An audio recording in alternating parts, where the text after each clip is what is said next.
Jurors have been deliberating for a couple of hours now in the trial of a man accused of killing a police officer. Ray Shetler Jr. told the jury yesterday he didn't know that he was firing at a police officer. Ross Guidotti joins us live with more now. Ross.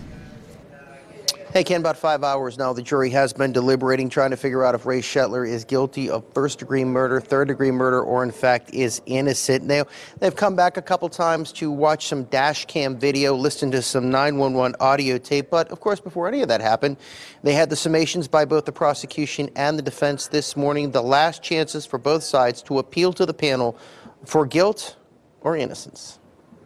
Defense attorney Mark Daffner addressed the 6 men and 6 women on the jury that accused cop killer Ray Shetler was confused about just who he was confronting and frightened the night he fatally shot Officer Lloyd Reed. Daffner telling the jury, was Ray Shetler justified? Well, justification supersedes any degree of murder. Whether he knew if he was a police officer is simply not relevant. He's not being charged with shooting a police officer. Daffner, pointing out his client, who could face the death penalty if convicted of first-degree murder, felt remorse after learning he had killed a police officer, and the evidence doesn't prove intent nor premeditation. Daffner stating, it's certainly tragic, but not proven beyond a reasonable doubt. When District Attorney John Peck began his summation, he reminded the jury of what Ray Shetler said on the stand.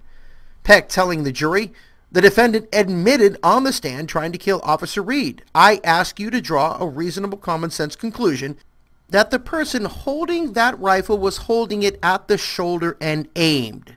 The defendant's claim that he was firing wildly from the hip, well, the evidence doesn't show that. Peck drilling home what he described as Shetler's lack of remorse, saying that after he shot Officer Lloyd Reed, he, Shetler, stood there as Officer Reed was dying, gasping for breath. Did he offer any help? Did he call an ambulance? No, he ran. All right, this judge, Megan Bills-DeFazio, has held juries over in the past with cases well past the normal time in which they would be dismissed. So right now there's no indication that she's going to let them out anytime soon. Deliberations continue. If they don't get a verdict, they'll start again tomorrow morning at 9 o'clock. We'll be here, if there is one, reporting live. Ross Guidotti, KDKA-TV News.